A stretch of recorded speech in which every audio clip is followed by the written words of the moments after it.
And the fifth all-time meeting between Alabama A&M and Tennessee is underway as Loy comes downhill with the first pitch, a swinging strike on this cloudy, overcast evening. Dylan Loy has always really been a Tennessee fan.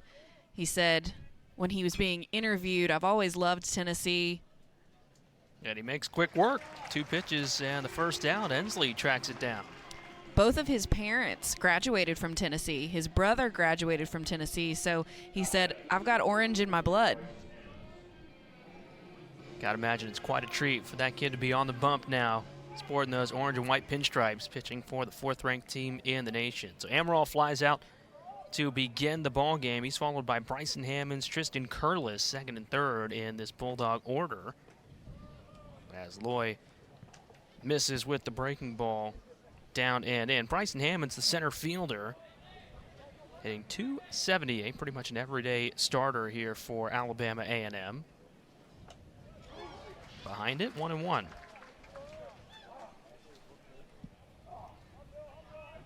Defensively for Tennessee, Dylan Dreiling, Hunter Ensley, Kavaris Tears left to right in the outfield. Dalton Bargo gets the start at 3rd. Ariel Antigua, the freshman shortstop. Christian Moore at 2nd with Blake Burke over at first base. And the transfer Cannon Peebles, the battery mate for the southpaw Dylan Loy, who rocks and fires his 2-1 pitch. Up the middle, past a diving Moore, and into the alleyway. A 1-out single for Bryson Hammonds, a wide turnaround first, and he dives back safely in time. First into the ball game.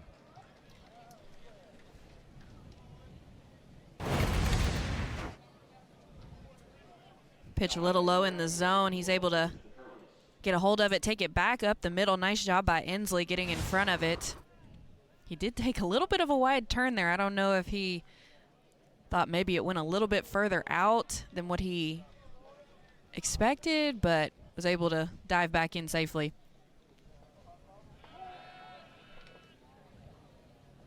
Loy out of the stretch now for the first time. This is an Alabama A&M team that will try to steal bases, and the leading man is aboard. Bryson Hammonds, 9 for 10 in attempts this season, as Loy is well aware of it. Yeah, you can see he's definitely trying to keep him at first base.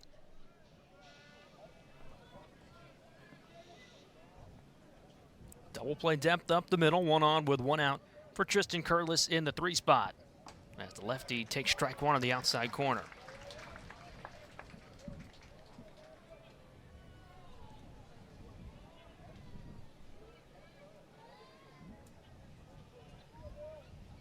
Curlis, the junior right fielder, hitting .309, highest batting average in the Bulldog batting 9, a 3rd attempt over at first.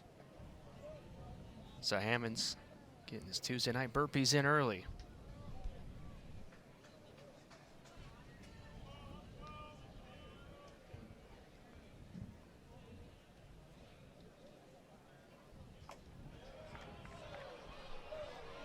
Nice miss there by Loy, just slightly off the plate, but I like that pitch.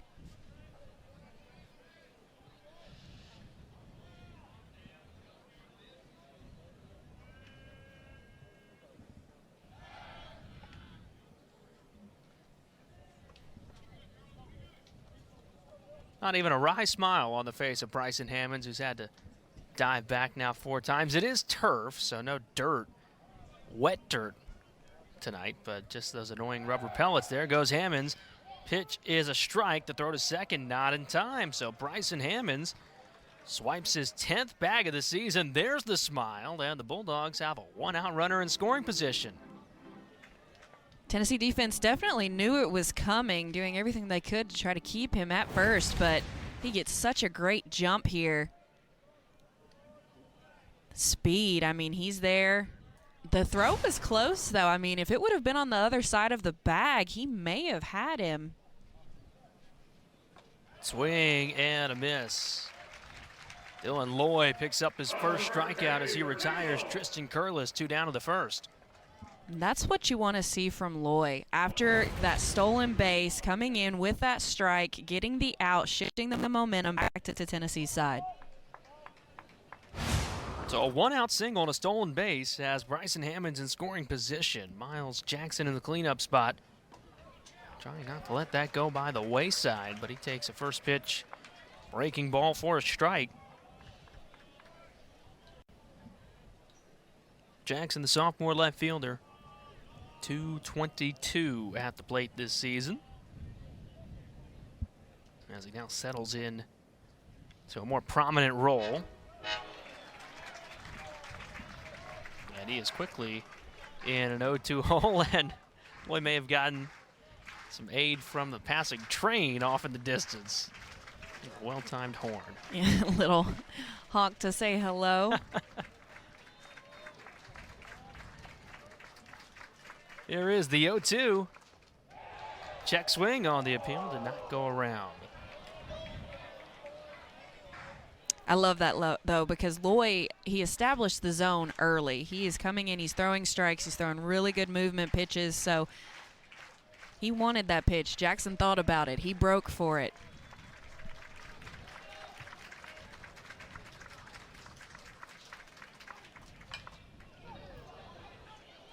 Fought off right off the front of that Tennessee dugout.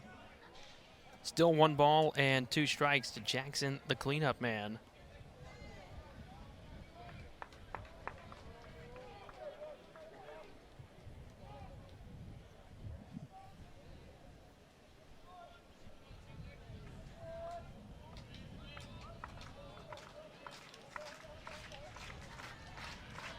We'll try it again. Loy's 1-2 is upstairs.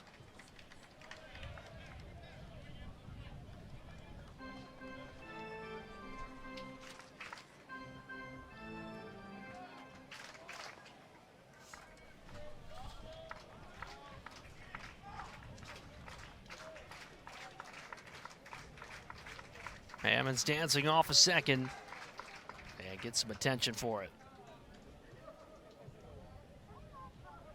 Hammond definitely trying to play some mind games there with Loy. You could see that smile on his face, as you said, jumping around, dancing, trying to get his attention, keep him from focusing on the batter.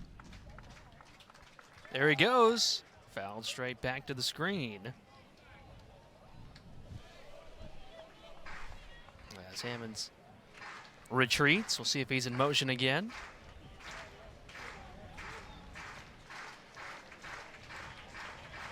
Perhaps try to score on a base hit. 2 balls and 2 strikes. A runner on second. 2 down here in the top of the first. Just underway between the Bulldogs and the Volunteers. The freshman Loy trying to work out of it early.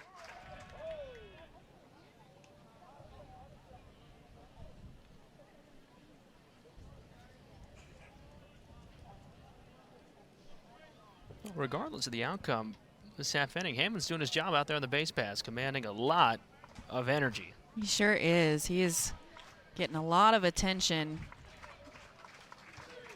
Not on the move that time as Jackson fouls it away.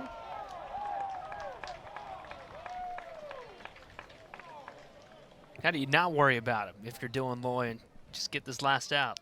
Yeah, as a pitcher, I mean, you've got to be able to mentally zone in and think about the batter, think about one pitch at a time. Yes, you know he's there, you're aware of him, but at the same time, you got to be able to zone in and get your pitch. Count anchored at 2-2. Another break-even offer to Jackson. Strike 3 called as Dylan Loy brings him up on the inside corner. Back-to-back Ks to end the threat in the first. So Dylan Loy works around it. And he gets Jackson looking. Strands the runner on second of the week. Christian Moore coming off a mega weekend at Auburn. He had 3 of those 14 Volunteer long balls. And he takes inside 4-1. So Christian Moore, Blake Burke, Dylan Dreiling, the top 3 in the order for Tennessee. And Moore and Burke, the 2 biggest home run hitters now in Tennessee history. Burke holds the program record at 41. Moore just 1 back with 40 long balls as he comes up empty.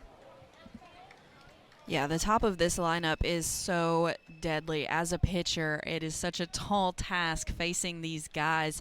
Starting off with Christian Moore, who has 13 home runs on the year. High fly ball into right in the yard for Curlis, who makes the catch in front of the warning track, 1 down. Now batting the first baseman, number 25, Blake Burke. So Moore retired to begin the home first, and that brings up Blake Burke, who is the home run king now on Rocky Top. It is 41st in that Saturday win over Auburn, and now stands alone. 41 and counting.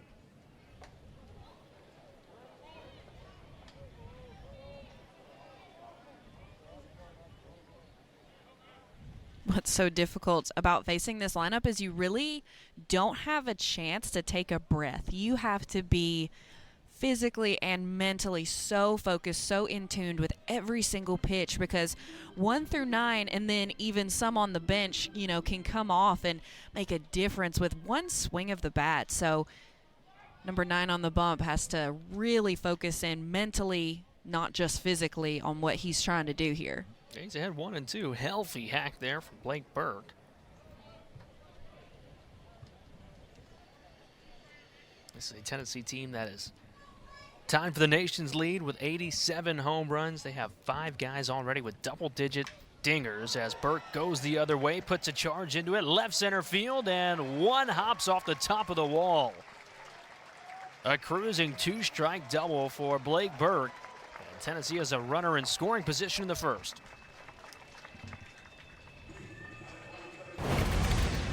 I love his little dance that he does at second base. Out of all of them, I think his is my favorite. I think he practices in the mirror before the game. Maybe. And he does it pretty well.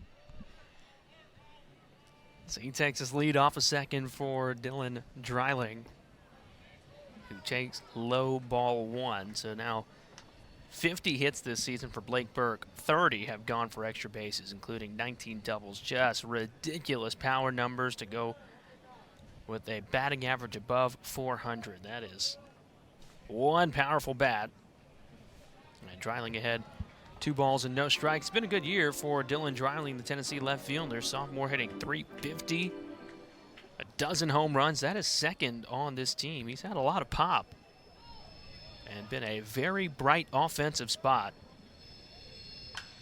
As he goes after it and sends it to center field. One bounce to Hammonds. Blurk rounds third, headed home, no throw, an RBI single for Dylan Dreiling, and Tennessee takes a 1-0 lead.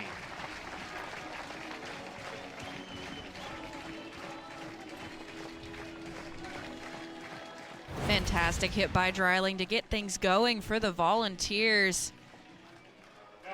Makes good contact with that, sends it right back to center field. Nice line drive, and Blake Burke has really stepped up in multiple ways this year, one of them being his base running. He's able to score easily. Dreiling aboard with 1 out for Kavares Tears, and Tears takes ball 1. 4-10, boy, is that any good. Now 30 games into the season, the heart of the conference slate. Kavares Tears on a tear. The Tennessee sophomore. He is one of my favorite players to watch because he's so well-rounded. He can do so many different things at the plate, and then also defensively. He can hit the long ball. He sees the ball really, really well. Pitch selection is great, so he also has a lot of walks. And as a pitcher, it's incredibly difficult to pitch to those types of hitters because they hit the good pitches and then they don't swing at the bad pitches. So it's like, what do I throw him? We'll see what the call is for Sorrell. 3 balls and no strikes.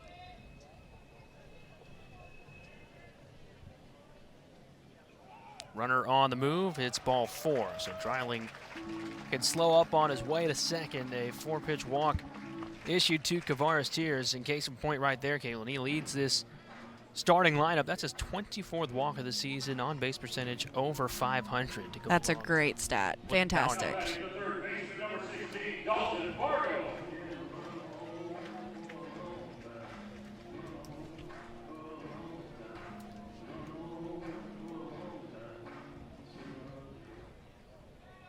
Roman Zarell made quick work of Christian Moore to get the first out this home first. A little trouble since. A double by Blake Burke, who's been knocked in.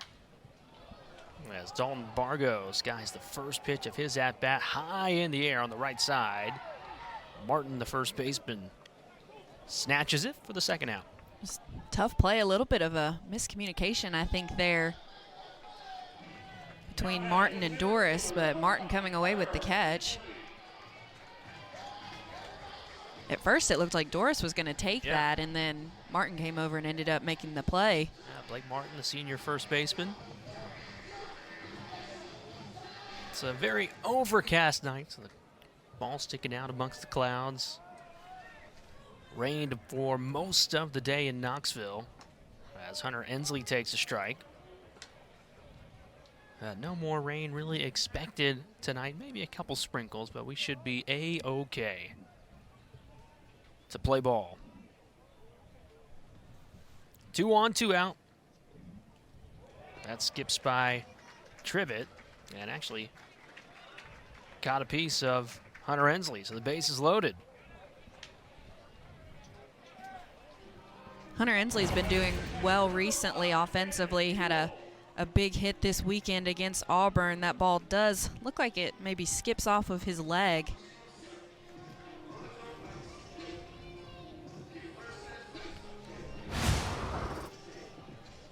They are loaded in the first for Cannon Peebles. Transfer in from NC State, and Peebles, switch hitting catcher, lines the first pitch foul. This is a Tennessee team that has hit 9 grand slams this weekend, including a couple in that 14-homer weekend on the Plains at Auburn. The new single-season program record. The previous high was 7. That was from the 1998 squad. This is a team that can hit the long ball and can make you pay with runners on. Definitely, and I think, too, what that speaks to is that a lot of these players are just clutch players. Yep. When bases are loaded and you have that scoring opportunity, they're able to make things happen. Breaking ball in for a called strike. And Roman Zarell will pitch away from Strand, and them loaded in the first.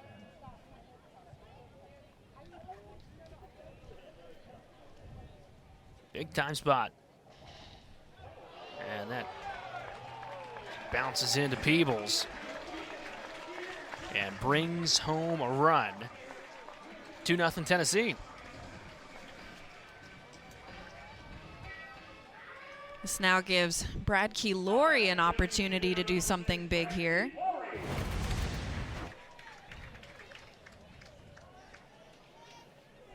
This pitch bounced off the turf and hits him on the leg, so I'm sure that wasn't too painful. That's nothing to catch. No, definitely He not. takes those all day He's long. used to that all day, every day. Brad Keylori takes ball 1, 8th batter of the bottom of the first. Laurie getting the starting nod at the DH spot here today. Just his 4th start of the year for the Tennessee junior. And like you said, Kalen gets a big opportunity here from the jump with the bases loaded. Laurie 2 for his first 15. One of those 2 hits, though, is a double in the limited plate appearance he's had so far. Well, we know that Coach Vitello, he has to see something in him. Absolutely. Every midweek he gives him opportunities, so he's got to be doing what he's supposed to do in practice to be getting these opportunities, and obviously the coaching staff has confidence in him to put him in the DH spot. There is Tony Vitello, now his 7th year leading this Tennessee program. 3-0, nowhere to put him. Yeah, Laurie takes a strike.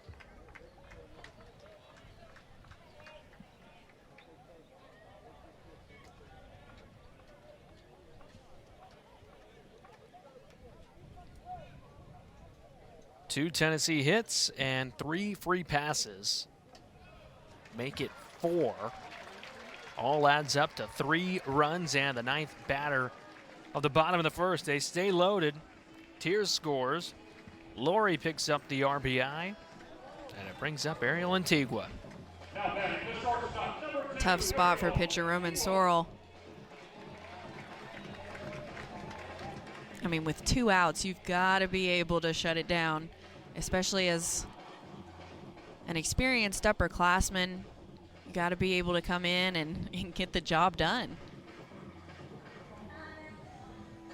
So his battery mate, Jared Tribbett, the senior catcher, out there to talk things over and try and get out of this home first.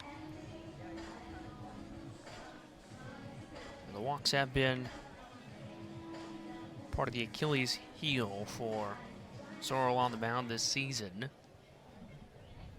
Already a couple walks, couple hit by pitches here in the first. Just 2 Tennessee hits, but the Vols lead 3-0 as the freshman Ariel Antigua climbs in.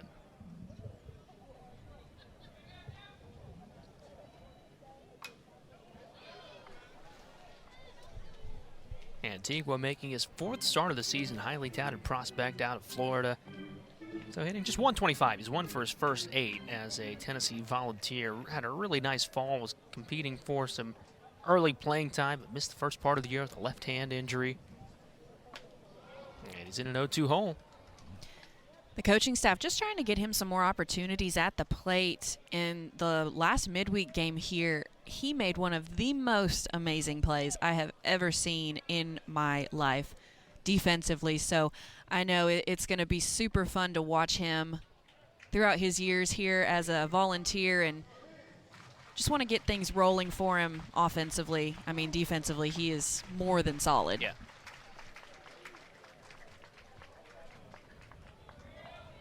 Bases loaded in the bottom of the first. 1-2 pitch. Hit well right at the shortstop, Amaral. Trey Amaral snares it at the knees and puts an end to this Tennessee threat.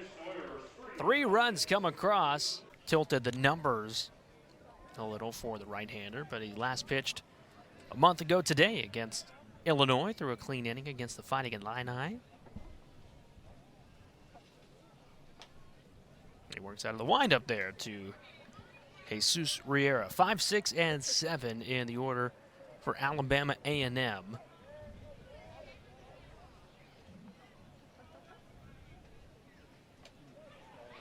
And a called strike to Riera.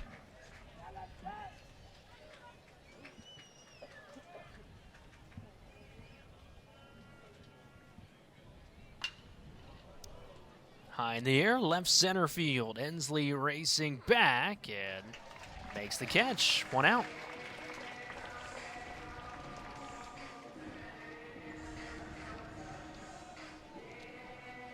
Really nice play by Ensley. He took a great angle on that ball because, I mean, it was hit deep, and he was playing not super shallow, but, I mean, he wasn't playing that deep, able to turn and run and make the catch easy. He made it look a lot easier than that play actually is, but that's why he's out there. Yeah, absolutely. Covered a lot of ground and certainly to the delight of J.J. Garcia on the bump. Ahead 1-0 to Zach Rice, who takes down and out 1 ball and 1 strike. Rice in the DH slot here tonight. The junior catcher hitting .228 for the Bulldogs, transferred in from Central Alabama.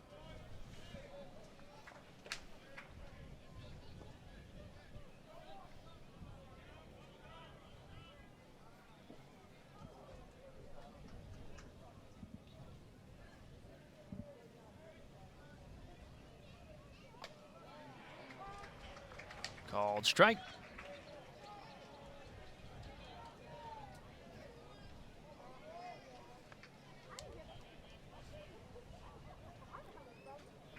Garcia looking for his first punch out. Won't find it there.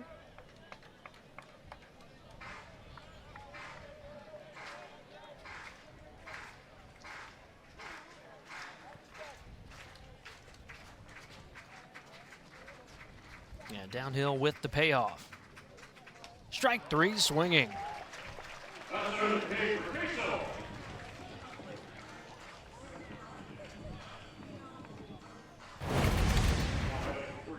I love that pitch by Garcia. Elevated in the zone. A little bit of a rising fastball there for the swing and miss. Out number 2. Nice job by Garcia. Looking for a clean frame as he faces Blake Martin. Give me off a breaking ball for a strike.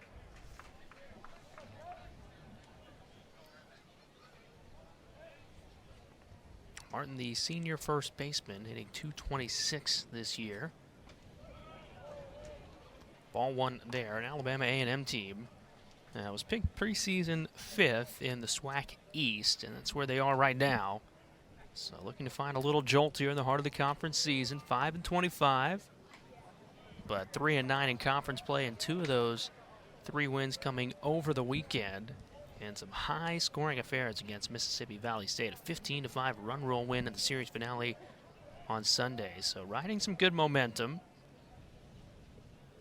as they face Tennessee for the 5th time in their program history.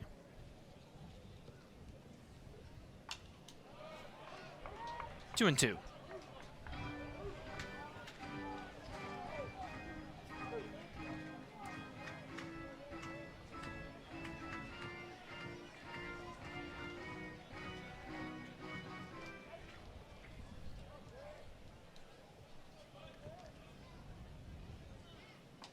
Strike three called.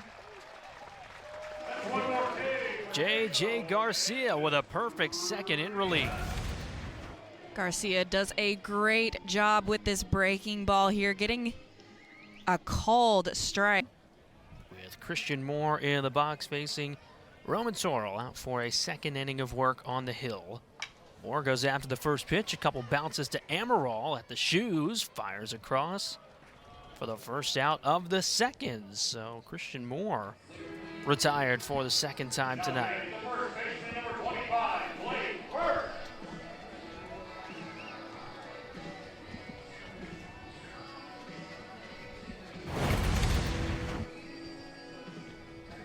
Christian Moore just getting on top of it, barely off the end of the ball. He was a little out in front of it.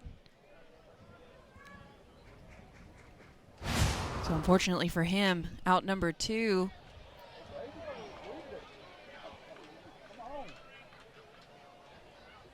But it is difficult, I will say, coming from SEC play to that midweek game. SEC, you know, you're seeing pitchers who are at the top of the game and trying to be able to adjust to going to maybe, you know, lower level pitching. Not saying that this pitcher isn't doing well, just saying speed differences, movement differences, you know, different levels of play. So sometimes it is a little difficult to adjust. 2 balls and a strike to Burke. He's the one that started it all in the Tennessee half of the first. He doubled up the middle, came in to score the first of 3 volunteer runs. As Sorrell fires the 2-1. Burke drives it to deep center field. Hammonds doesn't have to move far for the second out.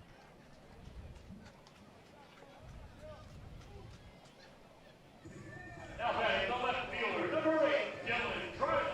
Good swing on it, not just not enough power behind it. Should have had a extra helping of cereal today. Wind is still, but it is an unseasonably cool April night in Knoxville. Usually in the 80s by now, but with all the rain, it is just a tick over 60 and getting cooler as the evening progresses. Those flags typically blow in from right to left at Lindsey Nelson Stadium when there is a breeze swirling in the air, but nothing doing right now as Dylan Dreiling skies it on the infield. Who wants it? The first baseman, Martin, retires the side in order. And what a bounce back second for Roman Sorrell on the bump. Retire to go. Otherwise, really consistent for the sophomore. 8-9-1. Jared Trivett takes a ball.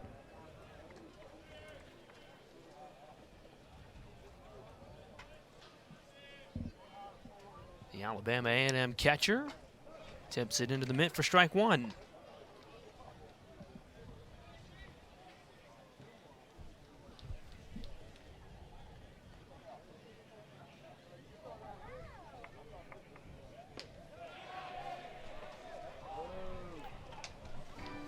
Did not go around on the appeal to Kevin Elzy, the first base umpire, so the count moves to 2 balls and a strike.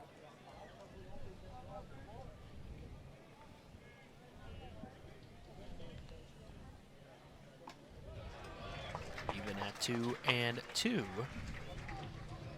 Nice pitch by Phillips. Those are always my favorite, when you throw a really quality pitch and they swing and miss. I love that because that means that you got the movement on the pitch that you wanted, you got the break on the pitch that you wanted.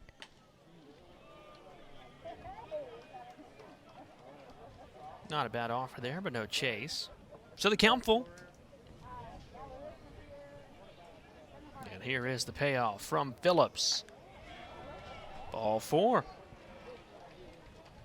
Tribut aboard for the second Bulldog base runner of the night.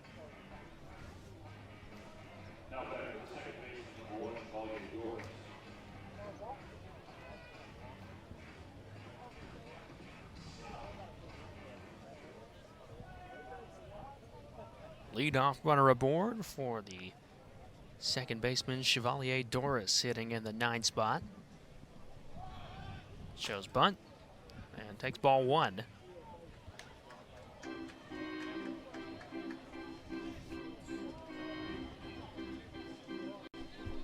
Doris, the Jackson State transfer, senior from Raymond, Mississippi. A .268 hitter for the Bulldogs this year. And pulls it back again, 2-0.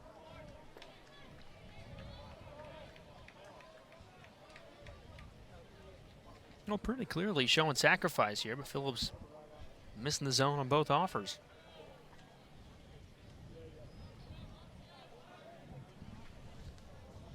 Seeing that bunt, but Phillips trying to get him to chase after that pitch out of the zone. He's not going for it, so count to 3-0. They're going to have to go back into the zone, try to double play depth up the middle. We'll see what Doris does.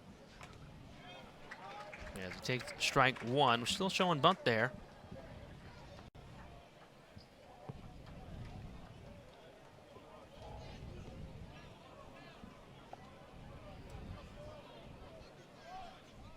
The 3-1 is dropped down.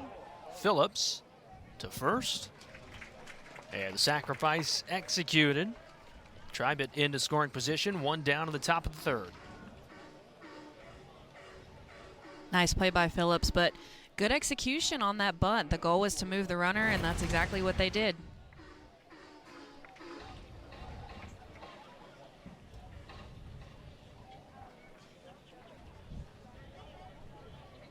Back to the top of the Bulldog order, Dre Amaral climbs in with a runner in scoring position in a 3-0 game. Yeah, he takes strike 1.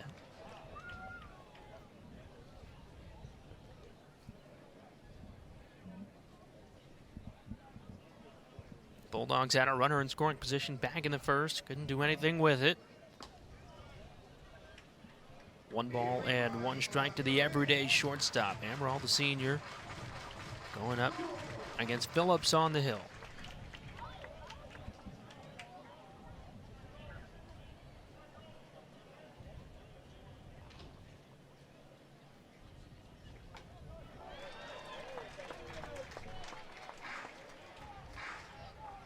Beautiful pitch by Phillips. I wish that he would attack the zone a little bit more. I previously mentioned that he's got great movement. He's got great spin. You know, he can throw the ball over the plate a little bit more than I think he realizes because of that movement and spin, and then also the velocity. Like right there, that just proves my point. He gets the strikeout on a great pitch in the zone. Attacked at 96 and got the fastball past the Bulldog leadoff hitter for the 2nd out of the frame. I mean, when you're coming in with that velo, you can get away with a lot of things. So now 2 down for Bryson Hammonds.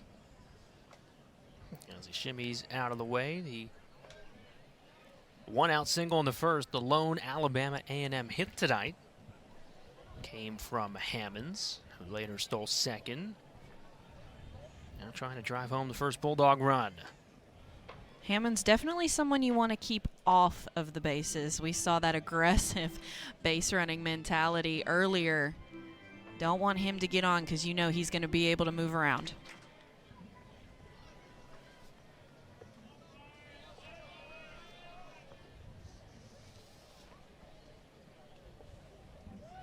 Skips away from Peebles, Tribet up to third, and just 90 feet away from the first Alabama A&M run tonight.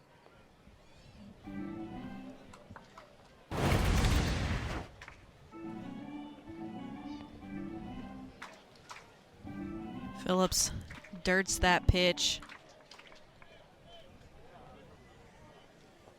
I think it potentially crossed up Peebles as well. I think he was expecting it over the plate a little bit more, so he wasn't able to get around on that block.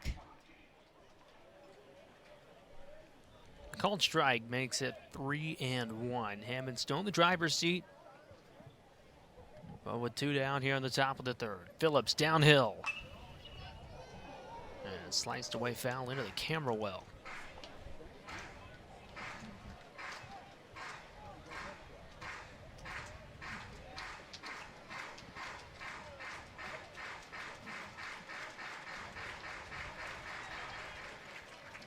It's the best chance the Bulldogs have had tonight. The count is run full. On the payoff, Hammond stays alive.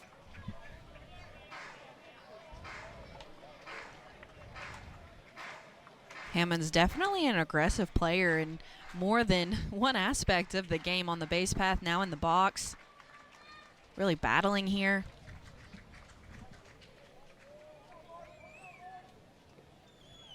Phillips shakes the first call. And now fires home the second. The payoff. Ball 4 inside. Runners on the corners for Alabama A&M.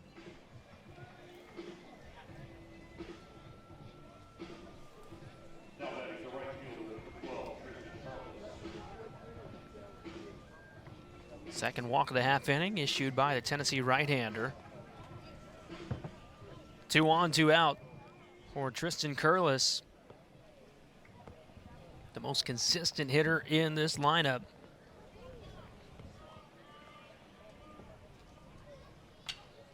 First pitch on the ground to second. Moore takes care of business for out number 3. So Marcus Phillips strands runners on the corners. A lot of action, but no runs for the Bulldogs, who trail by 3. First pitch of the home third is grounded foul by Kavaris Tears. 4, 5, and 6. Tears, Bargo, and Ensley due up for Tennessee against Roman Sorrell. Back to work for Alabama A&M. Tears drew a walk and scored his first time up.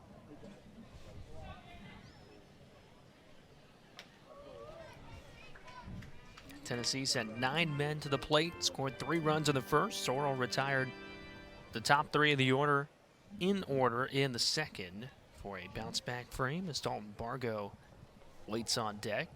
Here's the 1-1.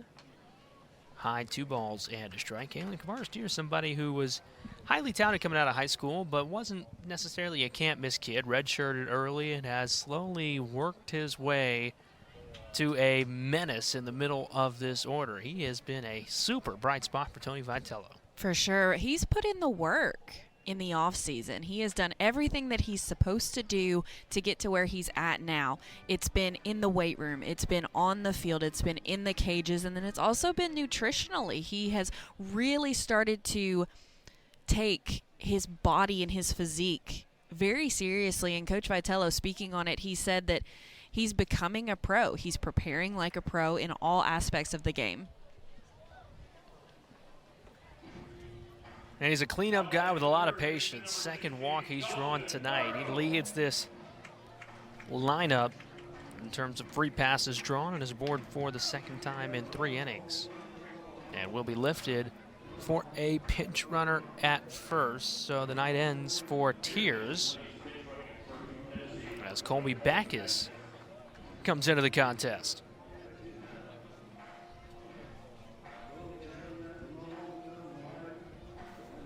So Backus in off the bench. 1 on, nobody out for Dalton Bargo.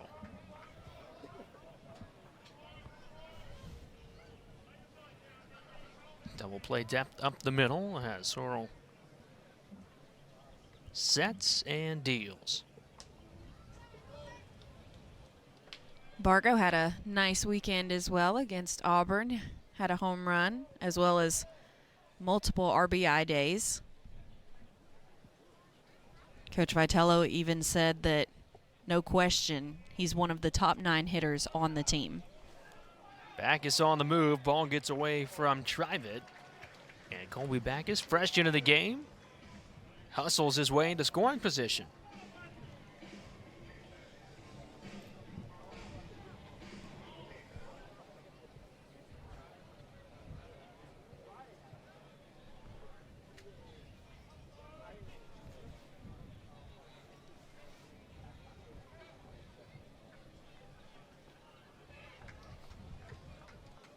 Three balls and no strikes. Bargo, transferring in from Missouri, was the DH as a true freshman for the Tigers.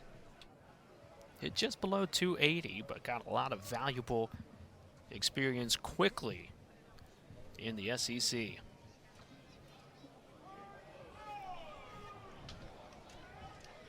Bargo stepping in today and playing third base, usually Billy Amick's spot, but he is still out with his injury. So Bargo stepping in and stepping up for his team, and that's something that Coach Vitello has spoke to multiple times, is the depth that this team has offensively and defensively. I mean, you know, losing Billy Amick for a few games, that's tough. He is such a fantastic hitter, also so great defensively, but being able to have some guys just come in and kind of fill in almost seamlessly is huge.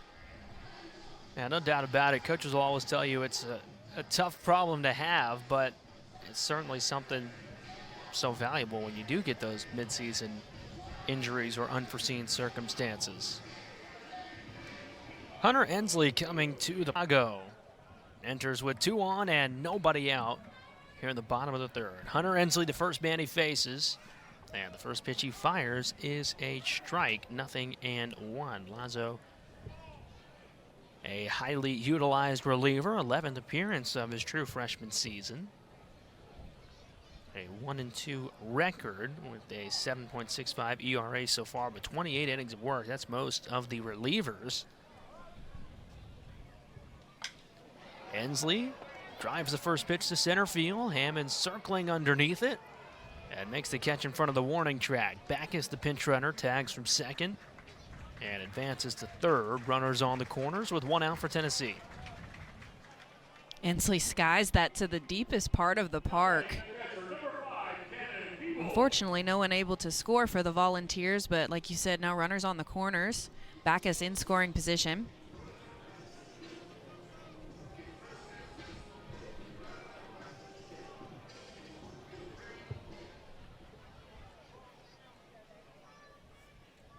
Brings up Cannon Peebles, who switches over to the left side. Middle infielders squeezed to double play depth as Peebles takes ball 1.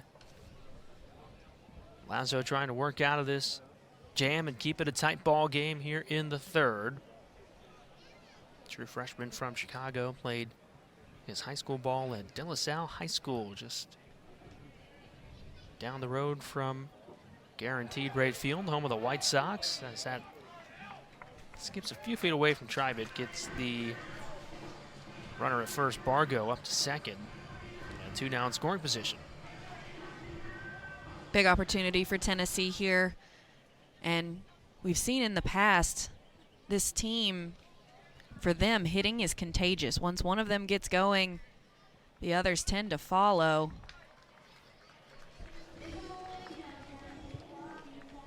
Cannon Peebles aboard with a free pass for the second time today.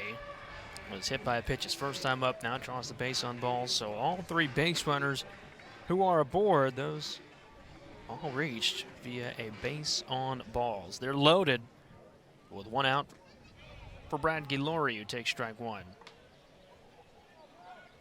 It's interesting. This is almost the same situation that we saw in the first inning. Bases loaded, Brad Gilori at the plate. Ended up drawing a walk to drive home a run, which was the third of that inning for Tennessee. So the Volunteers with another chance here in the third. As Laurie takes ball two.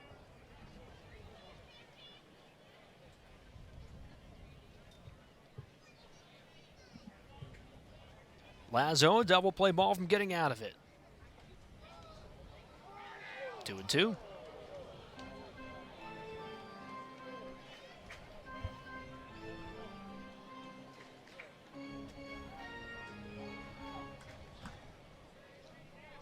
On the 2-2 pitch, Laurie takes ball three.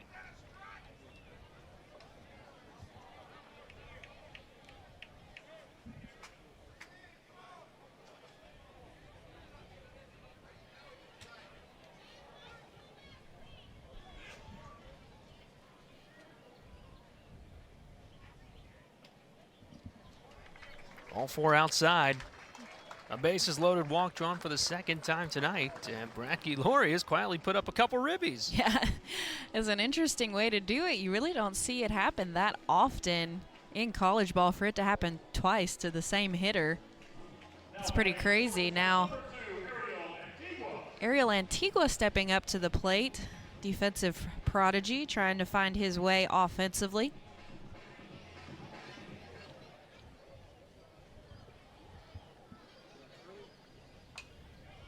Fouls away the first pitch. That is now 8 free passes tonight issued by this Bulldog pitching staff. 6 walks and 2 hit by pitches. Tennessee only with a couple of hits.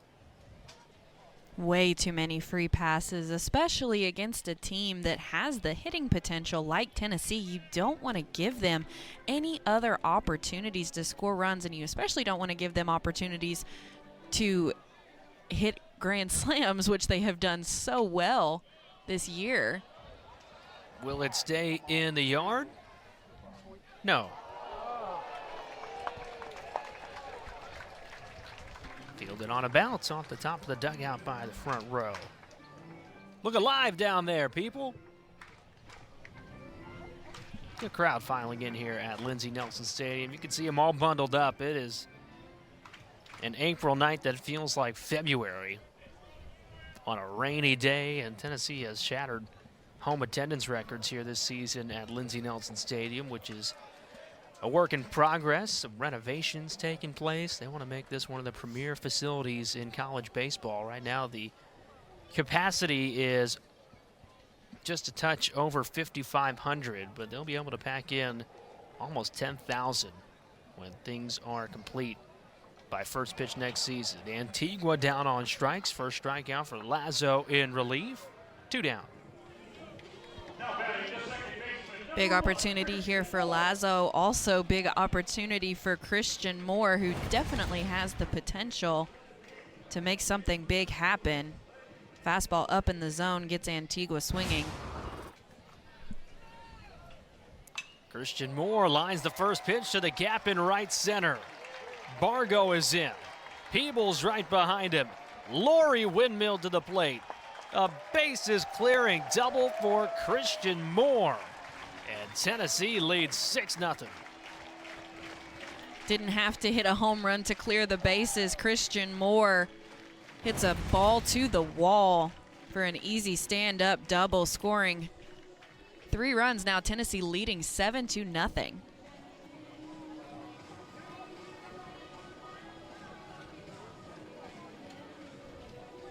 So the ball's up by a touchdown as Christian Moore takes care of business.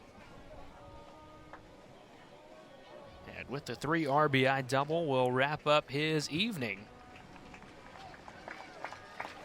Pinch runner coming into the game. A nice round of applause for the Tennessee second baseman, Camden Bates.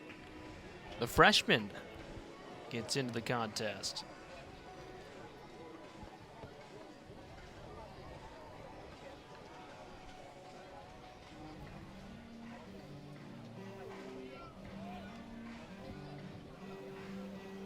And Tennessee will send a pinch hitter to the plate. It is Hunter High. Hunter High batting in place of Blake Burke.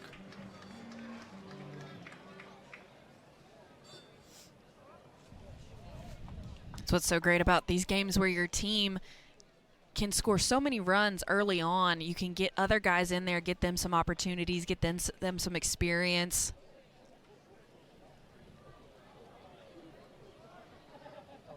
High, the freshman from the mid-state. And down in an 0-2 hole. 8th game of the year off the bench for High. 3 for 9 offensively, but 2 of those 3 hits, 2 baggers. So a couple of doubles from the lefty. In an 0-2 hole with 1 on and 2 out. Tips it into the mitt for strike 3. 2 strikeouts in relief for Lazo, but gets tagged for 3 runs that come in off the 2. Now Colby Backus out and right for Tennessee. Ethan Payne into the game at third with Robin Villeneuve taking over at first base. And then Camden Bates into the game at second. So we've got new faces all around getting into the ball game.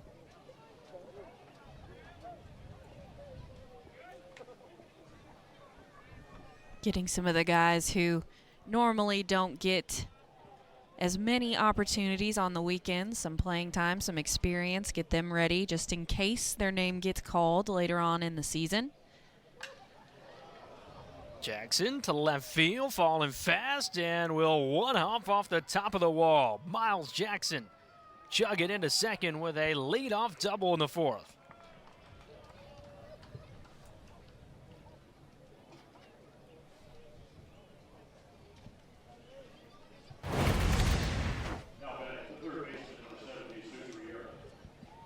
Pitch over the heart of the plate. Solid hit to start things off for the Bulldogs. 3rd double of the season. He's immediately in scoring position for Jesus Riera, who takes ball 1. Bulldogs have had runners in scoring position in the 1st, 3rd, and now the 4th. But still yet to scratch anything across. Ball to strike. Riera 0 for 1, flied out to center field his first trip.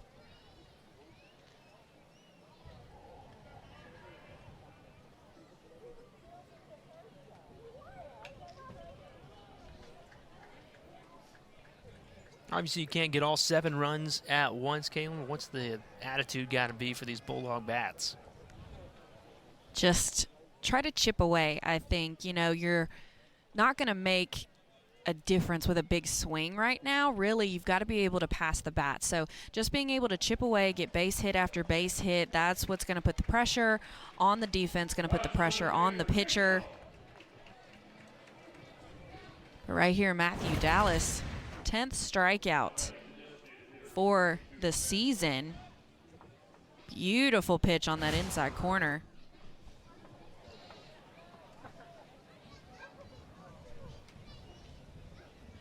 One down. Zach Rice takes a strike.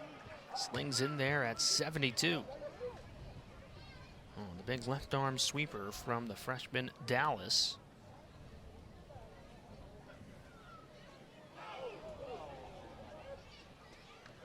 Off the toes, and that is a free bag for Zach Rice.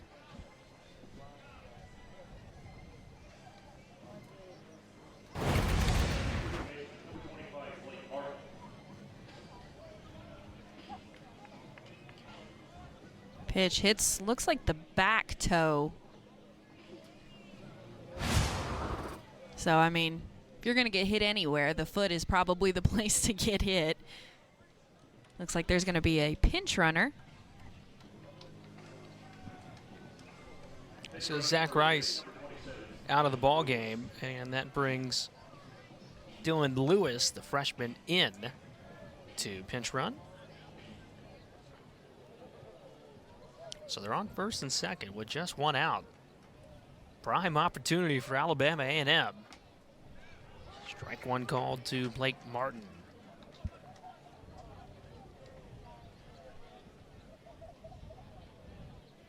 Obviously, the strikeout is the #1 option, but after that, it would be trying to keep the ball on the infield here and creating a double play already with one out to get out of this top of the inning for the Volunteers.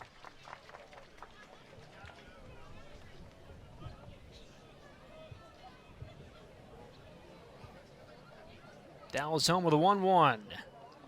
Down and in, 2 balls. They had to strike. Matthew Dallas, the freshman out of Memphis, was a great preps pitcher at Briarcrest. And now finding his own in East Tennessee, getting a healthy dose of immediate appearances.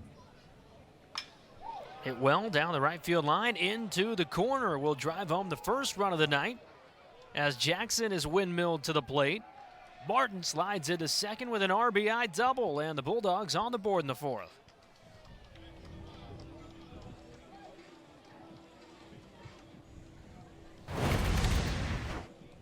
Great hit by Martin, hitting it opposite field all the way to that corner. Definitely scoring a run right off the bat.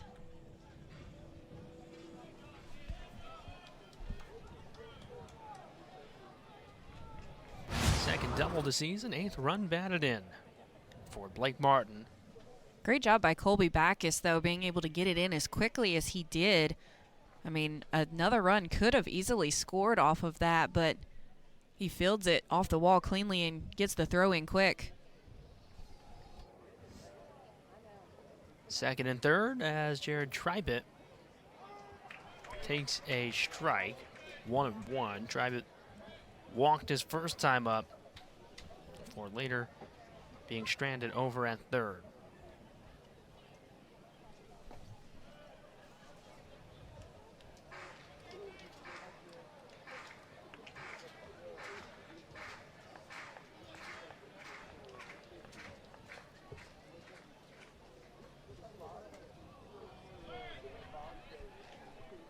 Nearly plunked him. And a smile back to the dugout that maybe was saying, stand in there for it.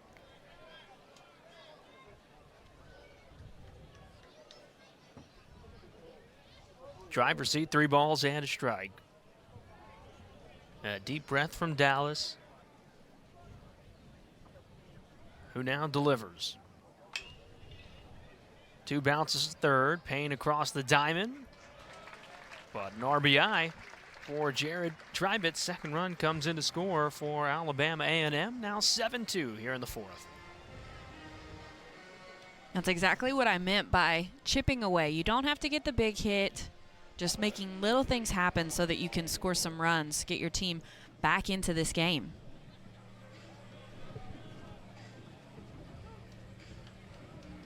So now a 5-run ball game. Martin did not advance, so he's still planted at second for Chevalier Doris in the 9th spot. 1 ball and no strikes. Doris laid down a sac bunt his first time.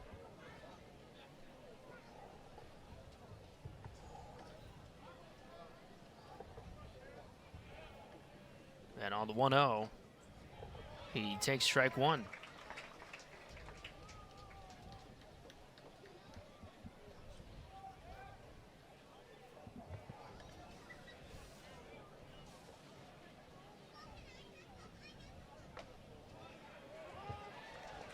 Strike of the knees. Dallas hunting for his second strikeout of the half inning. On the 1-2, he finds it. Great job by Dallas coming back after. In Knoxville, Robin Villeneuve into the game for Tennessee. And he tattoos the first pitch on a line into center field. A leadoff single for Villeneuve, who came in as a defensive replacement and came and wasted no time offensively. That's one thing that this Tennessee team has is people who can come off the bench and make an impact right away, offensively and defensively. So Villeneuve passes the bat to Colby Backus, who first entered as a pinch runner last inning, and now gets his first crack offensively. The redshirt junior, transfer from Walters State, takes ball one. Lazo back to work for the Bulldogs in the fourth. The freshman had a couple strikeouts in the third, but Tennessee able to scratch across 4 runs off of him, and he just balked, which moves a runner into scoring position as Villeneuve waltzes up to second. That's another one of those free passes mistakes that you cannot make when you're playing against a team like Tennessee. Now putting a runner in scoring position.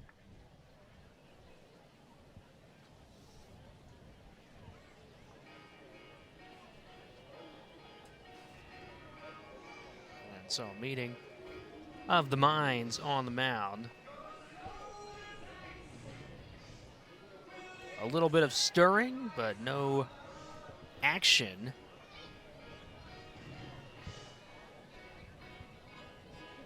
Out in the Alabama A&M bullpen,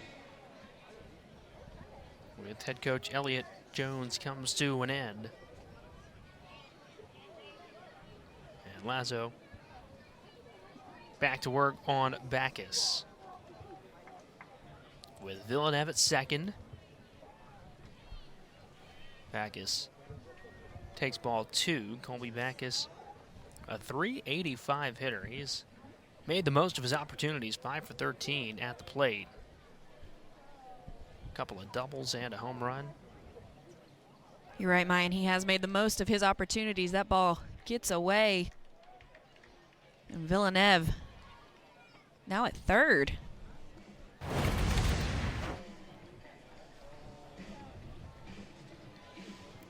Right between the legs of Tribbett. I think he thought it was going to bounce a little bit more than it actually did.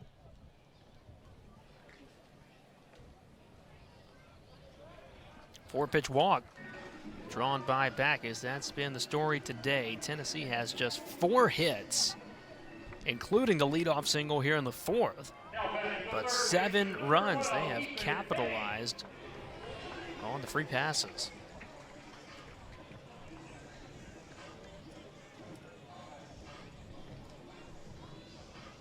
Now 7 walks to go along with 2 hit by pitches from the Alabama A&M pitching staff as Ethan Payne climbs into the box. And the 8th Tennessee run will score. Second balk of the half inning by Lazo. Everybody gets a free 90 feet. Villeneuve gifted all 3 bases. Backus has been given a couple, and it's 8-2. That is pretty crazy to be gifted all 3 bases, come all the way around.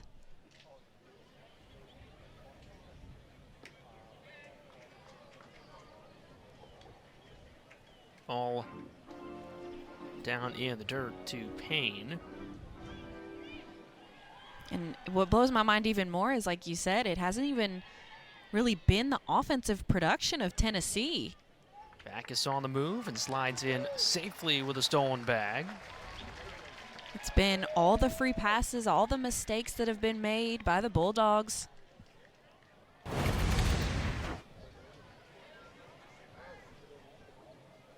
Nice jump.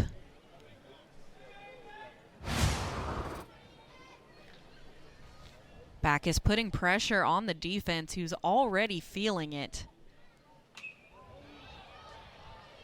Knocked foul, 2-1 to Ethan Payne.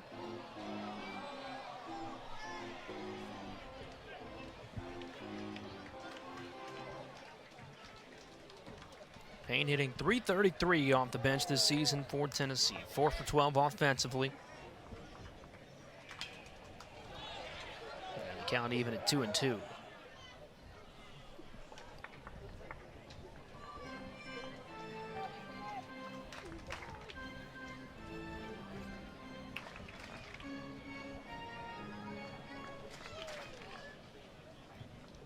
Lazo with a couple punch-outs tonight, looking for his third. Won't find it there. Payne wants to swing. He is doing whatever he can to stay in this at bat, try to get a hit here.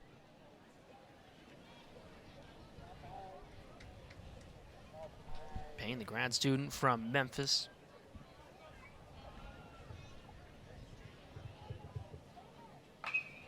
Yanks it down the right field line, and it's foul. Just foul. You hate that.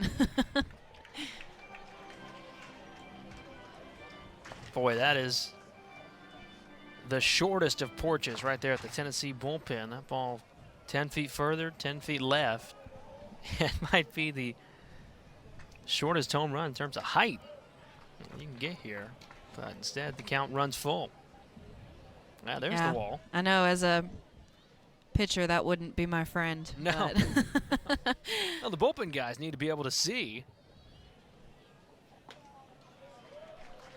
And Payne works his way aboard with a walk. Pretty hard-earned one. Definitely. That one was a hard-fought battle, and Payne coming away with the win.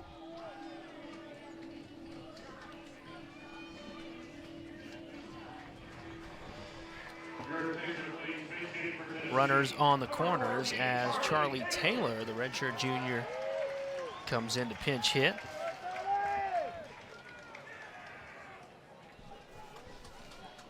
Taylor, 1 for his first 14 this season, so trying to find a little bit of a spark and some limited playing time. They're on the corners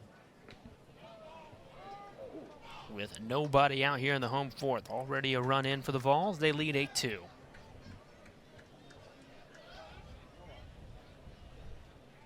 One run already given back to the Volunteers by the Bulldogs. We'll see if Tennessee can capitalize on this opportunity. No outs, runners on the corners. Take back that other run.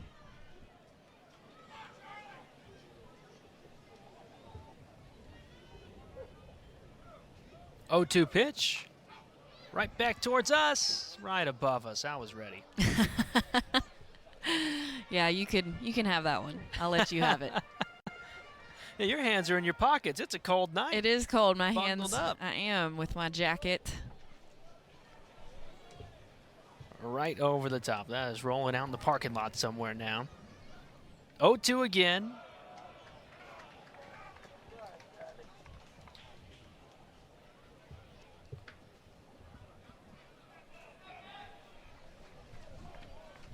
Taylor, the redshirt junior out of Dunwoody, Georgia. And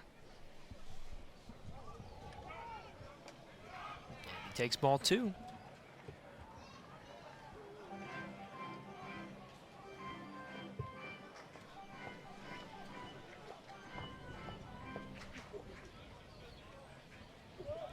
Lazo laboring his 40th pitch tonight. Is hit well to left and will score a run.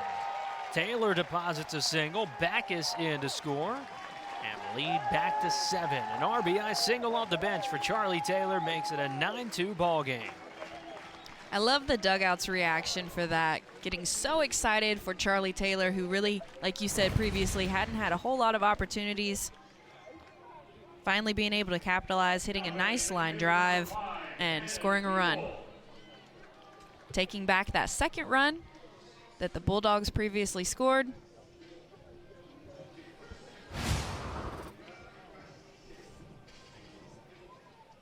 Third RBI of the season for Charlie Taylor.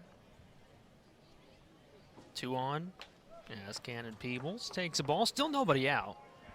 Here in the bottom of the 4th, it was a single from Robin Villeneuve, who came in to score, then a couple of walks before that Taylor single.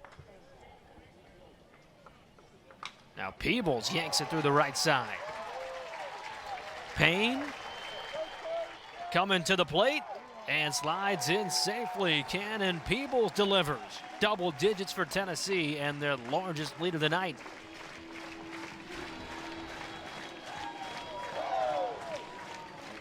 I think the base running is one of my favorite aspects of this Tennessee team's game. I mean, they are so aggressive on the base paths, but they're also incredibly smart. I mean, you knew when Ethan Payne was rounding, he was going. He was not letting up. He was full speed ahead. And I love that. I love aggressive base running. 3 runs across here in the 4th. Still no out recorded as Bradkey Laurie stands tall for the 3rd time tonight. With runners on the corners, Peebles on the move, takes second. And there's some more of the base running. Tried to work his way into a pickle, I think, for Charlie Taylor maybe to try and score. But Taylor backpedaling to 3rd, and Peebles is caught for the 1st out. Yeah, I think there was a little bit of miscommunication there. Like you said, I do think that he was trying to delay there, and you can see him looking over at Charlie Taylor. Well, again, Taylor coming in off the bench, maybe just a momentary lapse there, but the glance was as if to indicate that was a delayed steal down the line to work on some of those base running tactics you just mentioned. Definitely, and he did not look too happy. He looked a little frustrated with the result of that. The catchers don't swipe bags all too often. You gotta the stats when you can, but that's true. That's gonna take true. the percentage. Caught stealing there goes down as 2-6 in the scorebook if you are scoring at home. The count advanced to 3 balls and a strike. Here it is. Laurie pops it up. Shallow right field. Doris on the way back. Curl is coming in. He makes the catch for the 2nd out as Taylor heads back to 3rd.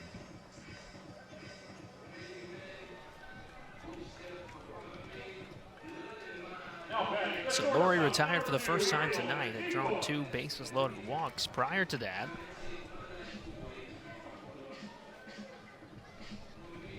And Lazo a chance to get out of it, keep that runner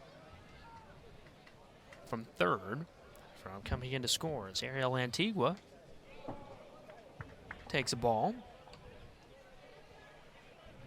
Antigua 0 for 2 is lined out and struck out tonight, getting his 4th start of his collegiate career.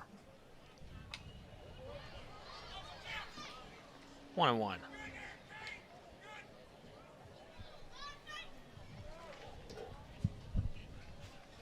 I think Antigua, he just needs, you know, that one hit to really kind of get him going, get his confidence up.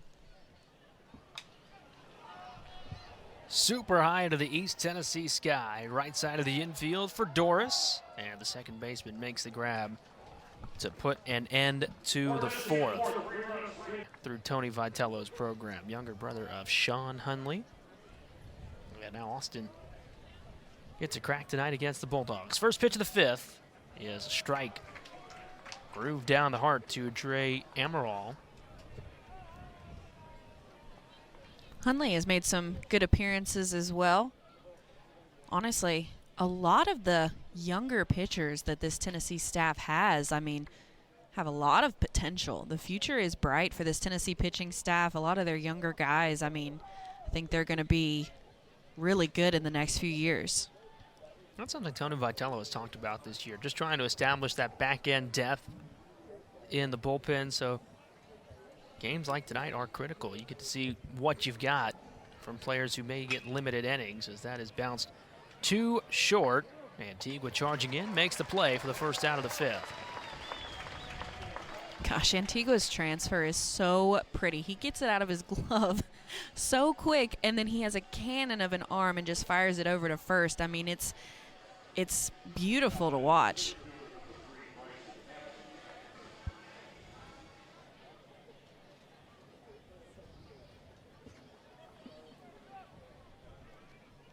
Bryson Hammonds with one out. Takes ball one.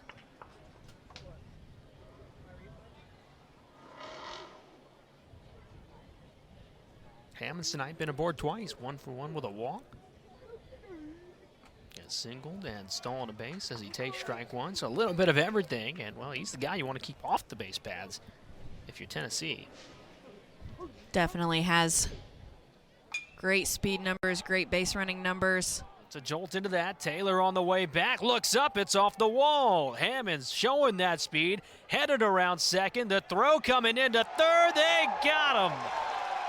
Colby Backus fielding it on a bounce.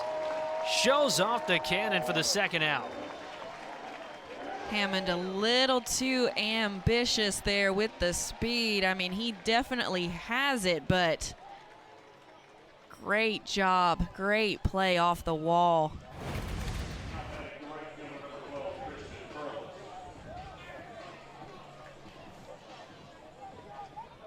I mean, and that throw couldn't have been any more on the money.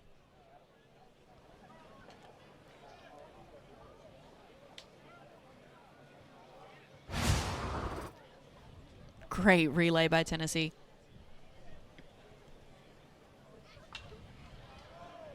So just like that, 2 out. Wind out of the sails a little bit. It's ruled a double and thrown out, advancing to third. I mean, in this situation, that's not what you're looking for. You know, you want him on the bases. So, in my opinion, I mean, he really needed to be paying attention to where the ball was, how it came off the wall. And just like that, the inning comes to a close. Bates retires the side.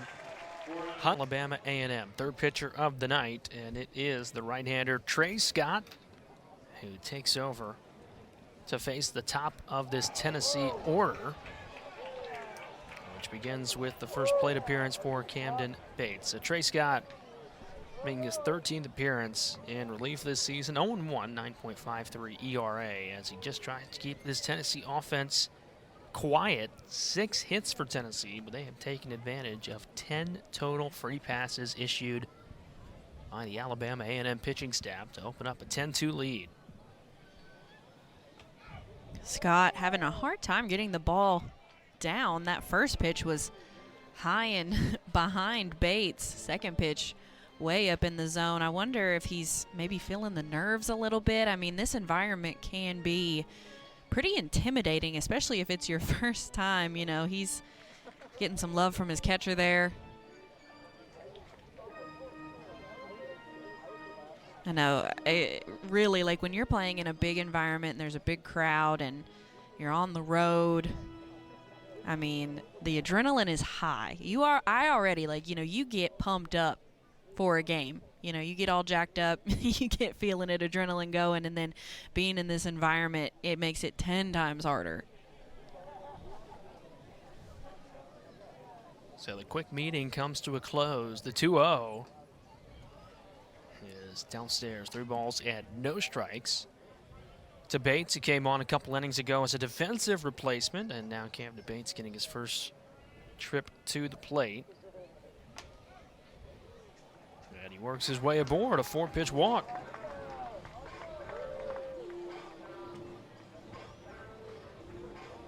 Which again, not to beat a dead horse here, but that has been the story. When you look at the scoreboard, 10 runs on just 6 hits for Tennessee, 2 runs on 4 hits for Alabama A&M. It has been the self-inflicted free passes.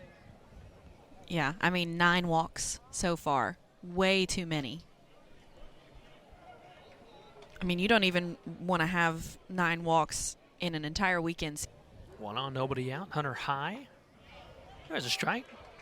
1-1. Second at bat tonight for High. Struck out his first time up.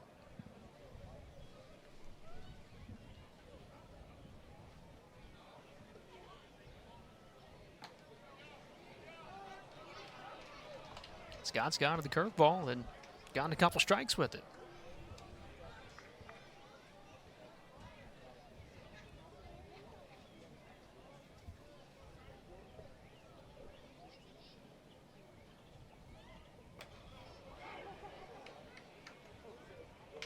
is the most heavily utilized reliever in this Alabama A&M stable.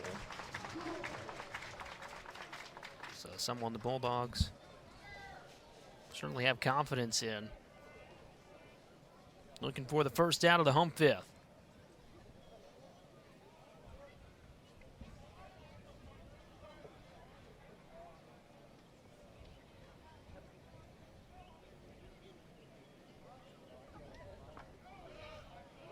Three balls and 2 strikes. Well, Tennessee up 10-2 here in the bottom of the fifth, and Tennessee has taken care of the midweeks in the Tony Vitello era. 72-10 in these midweek contests in the 7 years Vitello has led the team. And 2 on to begin the fifth, back-to-back walks drawn by the Volunteers. And that's something that this Alabama A&M team is going to have to change moving forward. Their pitching staff going to really need to work on all those walks, all those free passes. Got to be able to get ahead, got to be able to close the door.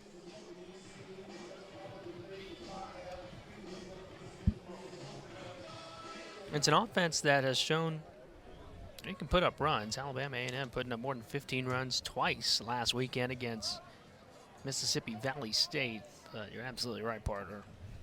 Can't play from behind the 8 ball with the free passes as Robin Villeneuve digs in for the second time and takes upstairs ball 1. Villeneuve singled and came in to score his first time up.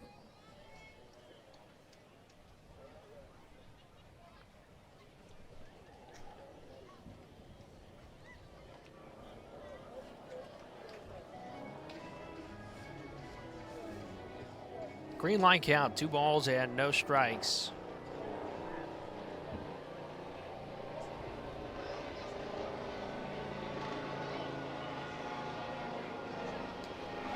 Right off the shoulder. Base is loaded. Gosh, that came in at 88, right to the shoulder. I know that didn't feel good. Base is loaded again now for the Volunteers.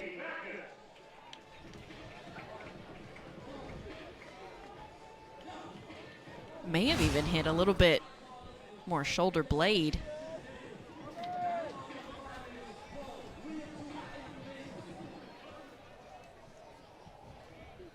Bags full, nobody out. Colby Backus. Huge opportunity here for Backus, but if I was him, my game plan would be, hey, I'm going to sit here and I'm going to take until you throw me some good pitches.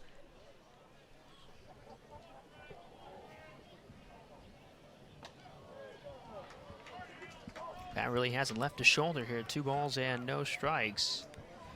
To Backus, making his second trip to the dish, walked and scored in part of the 3-run Tennessee fourth. And he does take the strike. 2-1.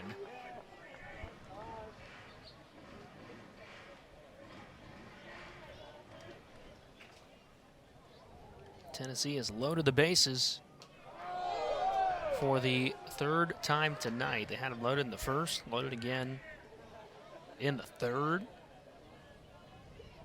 A lot of traffic in the 4th, and a team that loves to hit the long ball. They're tied for the nation's lead with 87, which includes 9 grand slams. But tonight they have worked the merry-go-round as it spins once again. Backus draws the bases loaded walk. It's 11-2.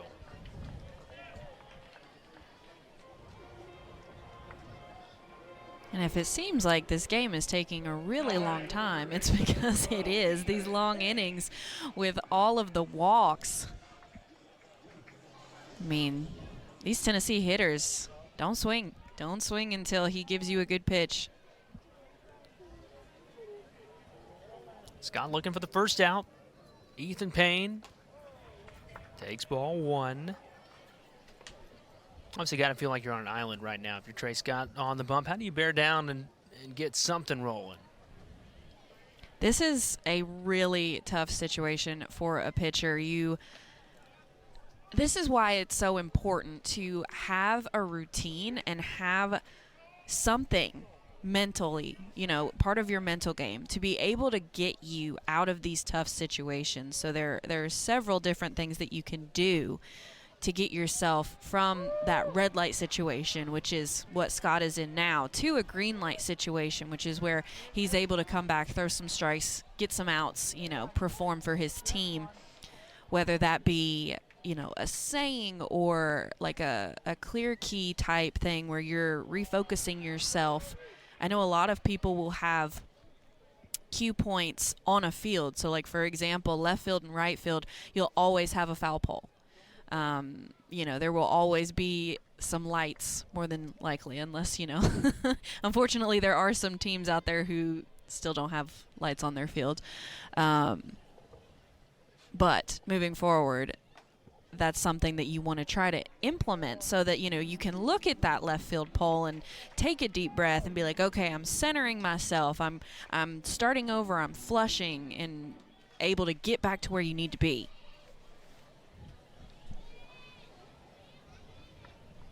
Full count to Ethan Payne, the payoff pitch. Swing and a miss. Trey Scott goes to the breaking ball and picks up the strikeout. And this may be what Scott needs to get himself back into this inning. This breaking ball, nice pitch on the outside corner for out number 1. Base is still loaded, though, for Charlie Taylor. RBI single, first time up for Charlie Taylor. 1 down to the home fifth, the bag's full. Scott fires. Taylor takes inside ball 1.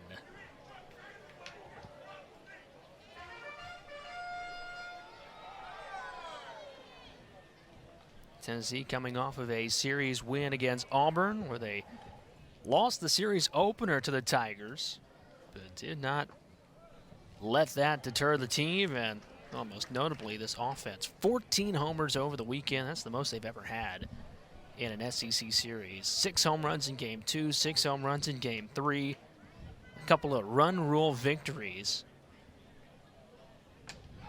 What's crazy, too, is that one of their biggest hitters isn't even in the lineup right now. Yeah. And Billy Amick, someone who came out and was hitting home runs from the beginning. So once he is able to get back out there and start swinging the bat again, that's only going to add to the depth and the home run numbers, I'm sure.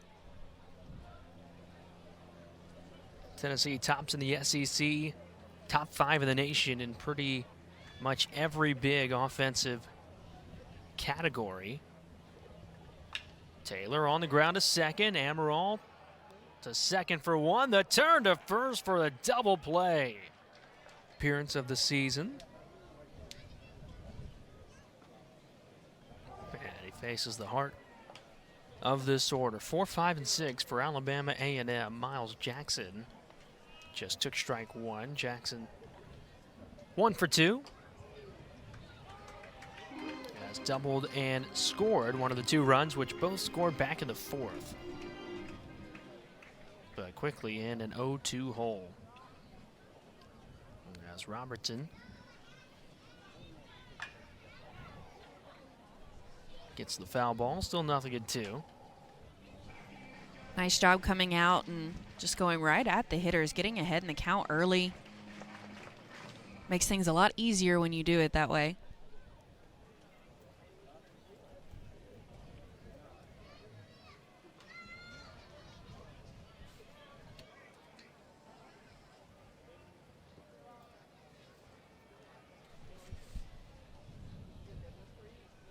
One-two pitch on the way. Strike 3 swinging, pretty off speed.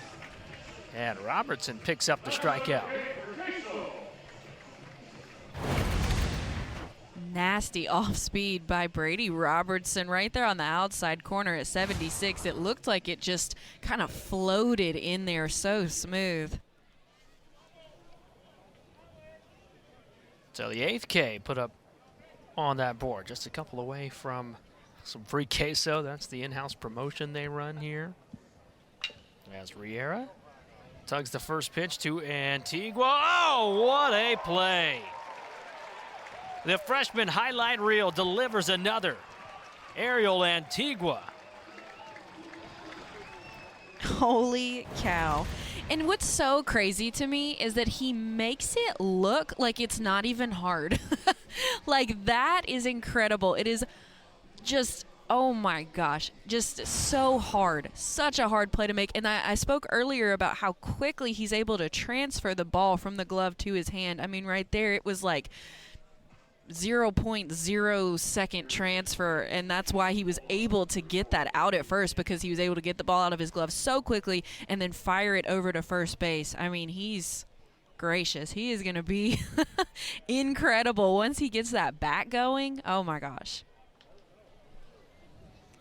Silky smooth hands from the freshman in Ariel Antigua. A big bright spot for Tennessee, as Alabama A&M has gone to the bench. KJ Stanfield coming in to pinch hit.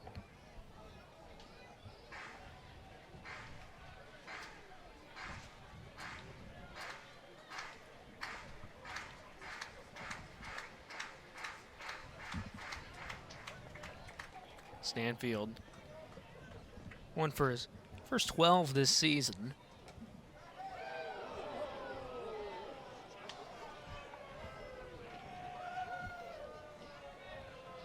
Two balls and two strikes. Robertson for a perfect inning. Finds it with a finishing sword. Midweek border battle, Tennessee and Alabama A&M for the 5th time ever.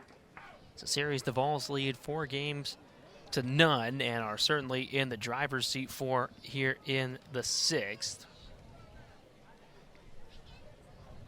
As the Vols go to the bench and Reese Chapman gets into the ball game.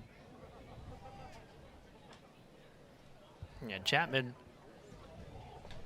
has played a lot this season. He's made a dozen starts, now the 24th game of the year for him, hitting .366. A couple of home runs. He's driven home 22. Just adds to that depth. He can't hold off there. 2 balls and a strike. And Trey Scott back to work for the Bulldogs. Coach Vitello said that for Chapman, the key to his success is just relaxing in the box and letting his hard work pay off. He's put in so many hours in the offseason. During the summer, he tallied up a lot of reps playing summer ball. He's been very good for the team defensively so far, and it's good to know going into conference play that you have another weapon on top of all the other weapons that you have in the dugout already. But Reese Chapman definitely showing a lot of maturity so far this year. Healthy hack on the 3-1, runs the count full. How hard is that, though, as a player, when you have that pressure on yourself, you know what you're capable of, to still go out there and play free? It's the toughest thing, honestly, because there's so much pressure, not just from the pressure you put on yourself, but then also, you know, you're fighting for a spot. You're fighting for an everyday start, which is what you want. And unfortunately, sometimes that's just not the role that you're in that year maybe. But, I mean, you still feel the pressure to make that happen for yourself. And then there's also outside pressures coming from fans and media and different things like that. So you got to be able to block it all out and just try to play. I mean, it's the game that most of these guys have played since they were little, and that's something that they have to remember is at the end of the day, it's baseball. It's the game that they love. Chapman does work his way aboard with a leadoff walk, so Brad Keylori able to rip it through the left side. 2 on for Tennessee.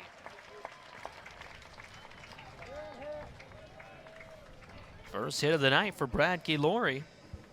The 3rd time he's been on a productive Tuesday night. Ball low and in. Antigua able to pull it to the left side of the field. Good to see some offensive production from him. I'd like to see some offensive production from this next player as well after that defensive play we just saw him make. Hopefully the momentum from that play can carry over into this at-bat. You can see the confidence. Definitely. When Ariel Antigua walks up there swinging. He's 0 for 3 tonight, a line out, a strikeout, and a pop out. He really just needs that one hit to bust things open, to get a little bit more of a feel for himself in the box, get that confidence back.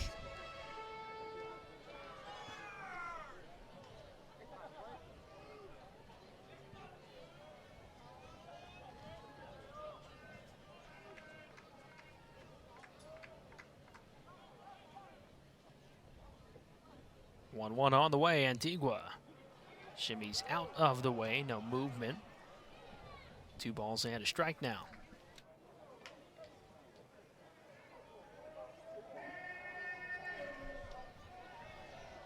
Between Ariel Antigua and Dean Curley, Tennessee has some bright young stars who will command the middle infield for the next couple of years at minimum. Definitely. I mean, Curley, he's been fantastic defensively, but also offensively, he's really come out strong. So once Antigua is able to find that bat, it's going to be pretty crazy, pretty incredible thing to watch. So I know Tennessee fans and the coaching staff, they have to be excited about it. Looking to work his way aboard for the first time tonight. 3-1 pitch. And the count full.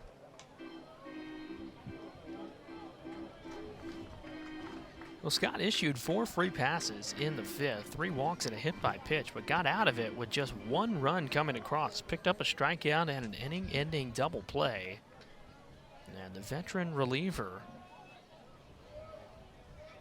looking to run that back here in the 6th and get out of it perhaps unscathed. All starts here with Antigua. The count is full. And the payoff pitch. Runners on the move. Will backpedal and try it again.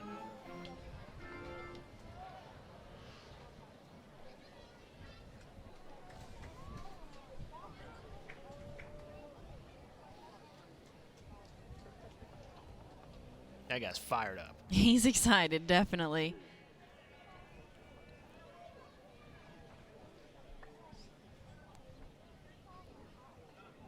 3-2 again.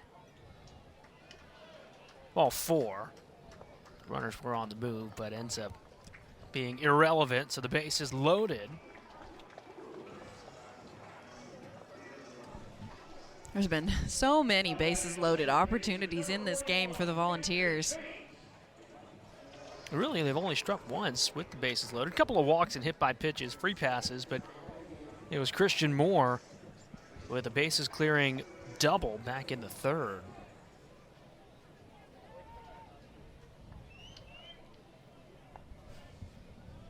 So far for Tennessee, there have been 7 runners left on base. So like you said, a lot of the runs have come from runs walked in, really just gifted to Tennessee. There has been a little bit more offensive production, but nothing like we normally see from this team who, I mean, hit how many home runs this weekend? Yeah, 2 touchdowns worth. Just remarkable. Top of the order, it's Camden Bates for the 2nd time. As that ball gets away, here comes Chapman, and he is safe. So that makes it a 10-run lead for Tennessee. Great heads-up base running by Chapman there. He sees the ball skip away, and he is lining to home. Nice slide, easy. Like you said, puts Tennessee ahead by 10. And the college run rule in effect here tonight, so if you lead by 10 after 7, that is the ball game. Tennessee now in position to end this early, should they keep Alabama A&M off the board. But still nobody out in the 6th. So perhaps some offensive padding on the horizon for the Volunteers. Ball and 2 strikes. 2 balls and 2 strikes.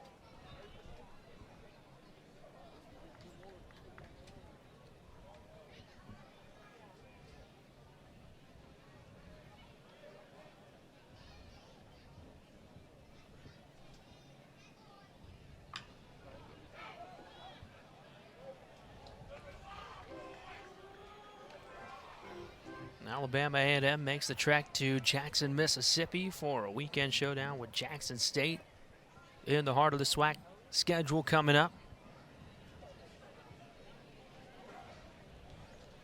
And Tennessee welcomes the Bayou Bengals, the LSU Tigers, to town for a 3-game series this weekend, as that is lasered foul. 3 nationally televised games coming up from Lindsey Nelson Stadium, which won't have too many of those empty seats here this weekend. Definitely not. That's a huge series. Yep. LSU always having a great baseball program. And Tigers top 25 team in the country again. Hit high in the air, deep left field. Camden Bates has left the yard. 3-run blast. There's one of those home runs that we were talking about, coming from someone who is not an everyday starter for the Volunteers, but still makes things happen. This Tennessee team just full of power from top to bottom.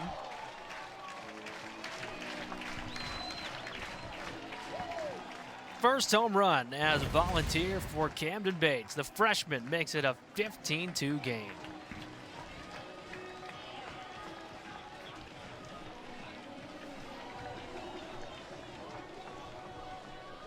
So exciting getting that first home run as a freshman. I think that'll be the end of the night for Trey Scott.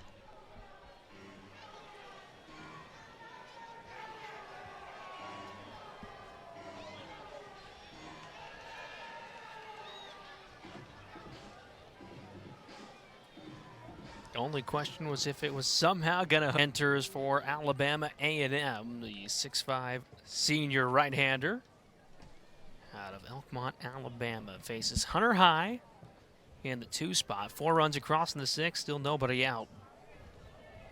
As Tennessee has made it a 13-run lead. 9th appearance of the year for Parker.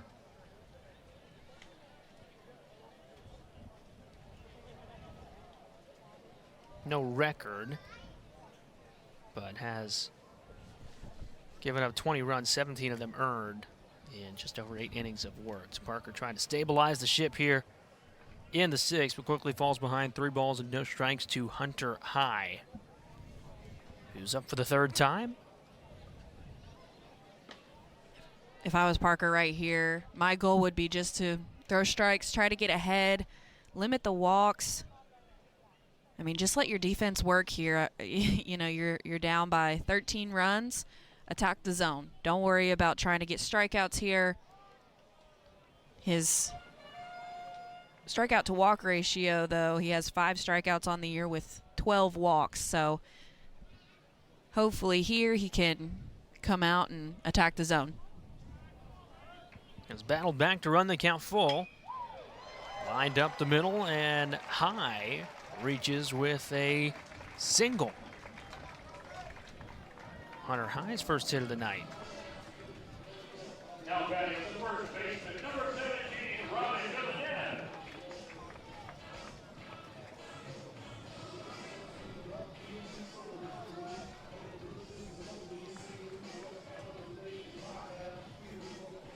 High aboard, nobody out here in the home 6th. Robin Villeneuve.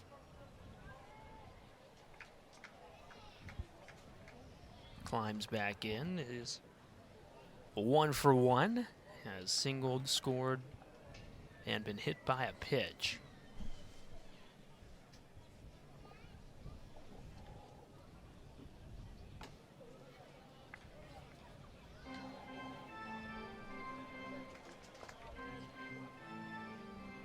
It's a Tennessee team that right now is 3rd in the SEC East with a 7-5 start to conference play. Touched on the big weekend against LSU coming up, but 26-6, off to another nice start through 32 games, trying to make a return trip to Omaha. Based off of what I've seen from this team, I think they have a really great shot of making it back to Omaha.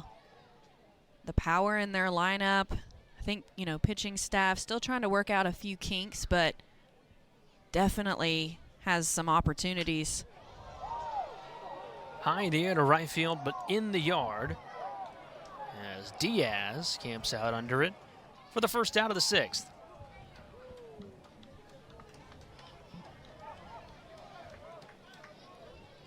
Thought that one might have been gone for Villeneuve, but I think he got under it just a little too much.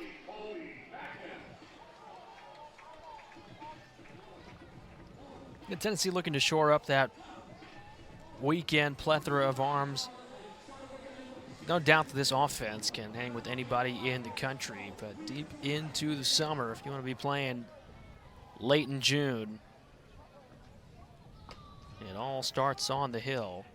And the Volunteers certainly have plenty of experience. We've seen plenty of young guys get innings here tonight. So all things that Tony Vitello, pitching coach Frank Anderson, will catalog as they try to make another run to the College World Series. Colby Backus drills it almost over everything out into the porch for a 2-run poke. Second home run of the season for Colby Backus. Tennessee really running away now. 17-2 in the bottom of the 6th. I mean, that pitch, that's sweet over the middle of the plate. He knew right away that that was gone. Second home run of the season for Colby Backus. As he launches it over the left field wall. And Tennessee has put up its biggest number of the ball game. 6 runs here in the 6th, with just 1 out recorded as Ethan Payne strides back in. The 0-1 to him is outside, 1 ball and 1 strike.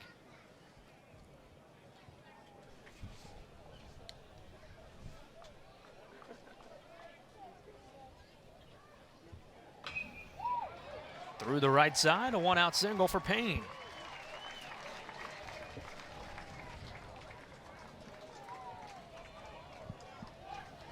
This Tennessee team just keeps hitting it where they aren't, finding all the gaps and also over the wall.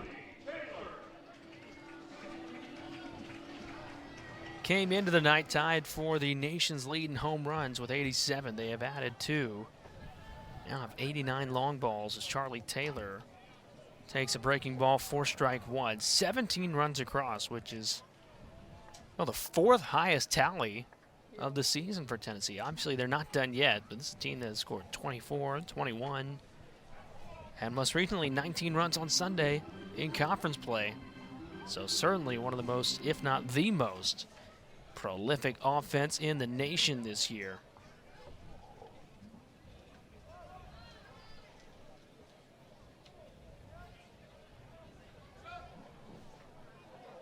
It was 2022, 2 years ago, that the Volunteer offense rewrote their offensive record books with 158 home runs. This is just the 33rd game of the season, still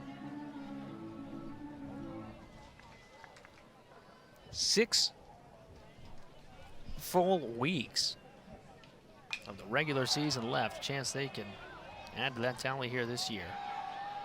Taylor flies out, 2 down. I mean, they have been, it's been a different game plan this game. We've seen them really being patient at the plate, earning a lot of walks, unfortunately a few hit by pitches. We've seen some balks. And now we're seeing, the guys coming off of the bench and really producing. And I think that's what's the most exciting thing so far, is seeing the guys get these opportunities and then come out and, unfortunately, another hit by batter, hit batter. The second time this inning alone, Chapman's been aboard. He's the one that started it on. He smiles back towards the dugout as he heads down to first.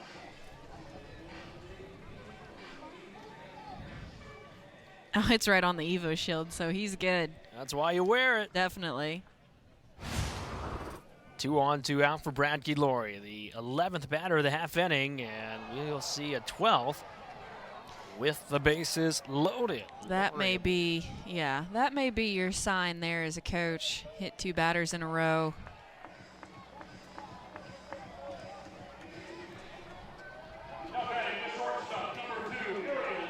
Coach is definitely frustrated. I could see him saying, I think, I'm not a lip reader, but I think he said just throw strikes.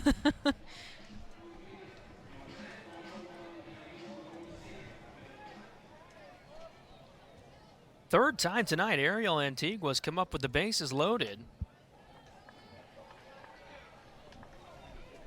The freshman 0 for 3 with a walk and a run scored in this one. Kaylin, you mentioned the confidence boosts. A prime chance here, should he deliver. 1 ball and 1 strike as he comes up empty.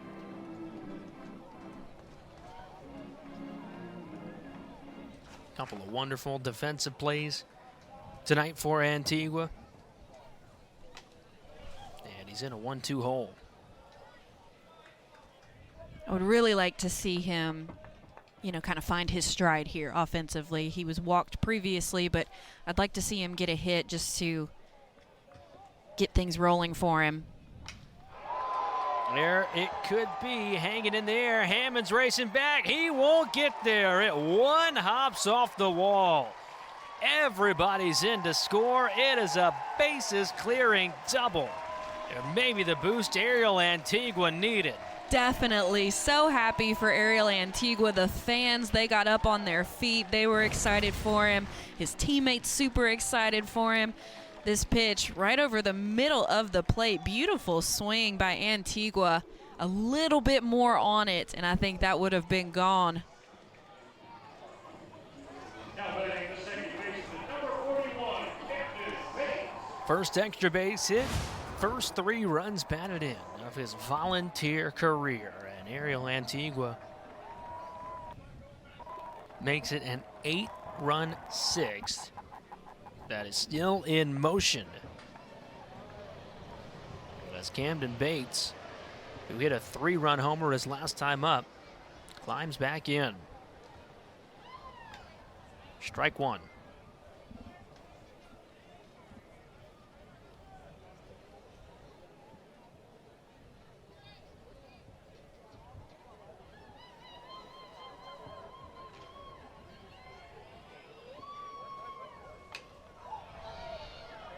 Popped up to shallow right. Diaz hustling in. And the side is retired. An 8-run 6th inning for Tennessee. Walked, seeing a lot of balls getting hit. So, I mean, they weren't really able to swing the bat up until later. Third appearance of the year for the freshman Payne, who begins with a strike to Blake Martin, 7, 8, and 9 in the Alabama A&M order. Now 3rd time through. Audio 1, Martin takes a ball upstairs. He is 1 for 2, Blake Martin, with an RBI double. Both runs scoring back in the 4th for Alabama A&M. 1-1 on the way. That is down and in. 2 balls and 1 strike.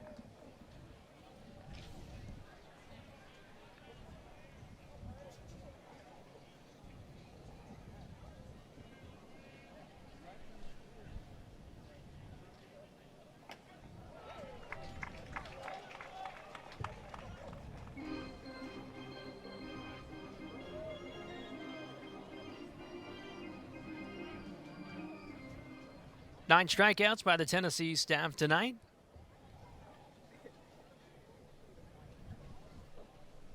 Payne downhill.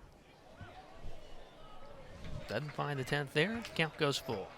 Close pitch, maybe a little low in the zone, but good miss.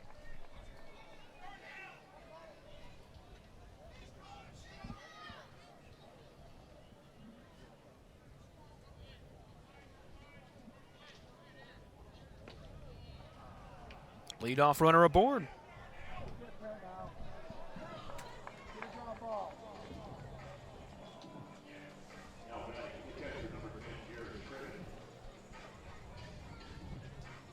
Leadoff walk for Luke Payne. He started off well. I mean, he got ahead and just kind of lost it moving forward. There we go, starting it off right. Called strike to Tribbett.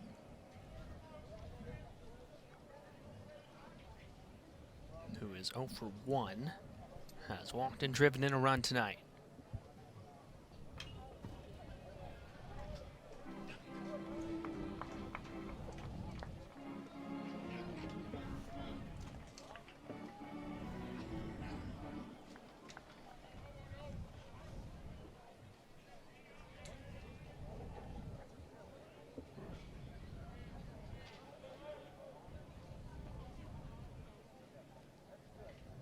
Oh, 2 pitch.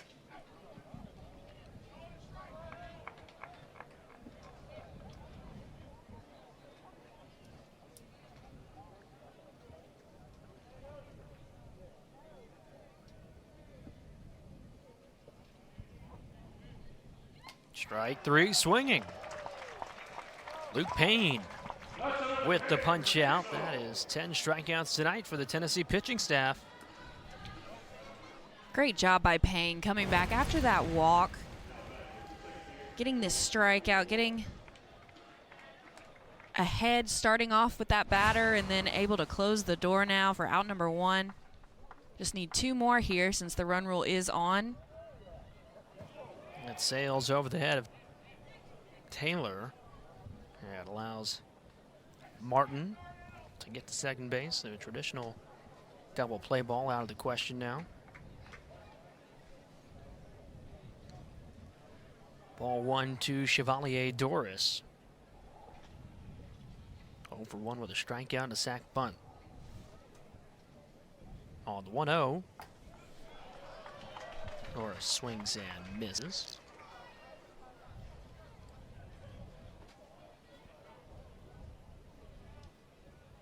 A lot of these young guys that we've seen for Tennessee throwing some good velocity too. I mean, several of them staying in the low 90s. That one coming in at 91. It has certainly been a bright night for the future. Strike 3 swinging, back-to-back Ks for Payne on the hill.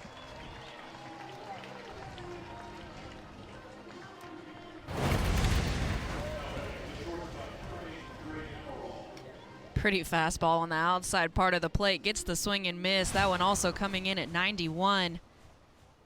After that leadoff walk, Luke Payne, he's really settled in. He's found it. Back to the top of the order, Dre Amaral. Yeah, the Volunteers 2 strikes away. Speaking of young guys, big happy birthday to our producer, Bryson Wright, turning 23 today and spending it with us and all of you at home. Is Derek Rozier. He's a big Grizzlies fan. Michael Jordan year. There you go. Appreciate Bryson running the show tonight with our wonderful crew, braving the chilly April weather.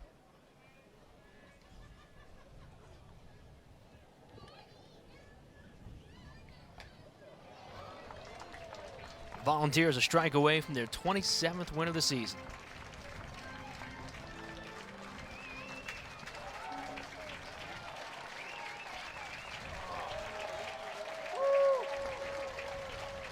Fans on their feet. They'll do it one more time.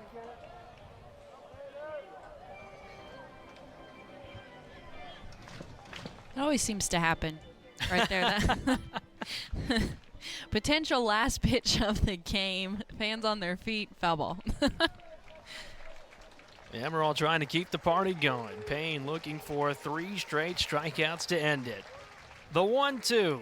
Strike 3, and that is the ball game. Beautiful off-speed pitch by Luke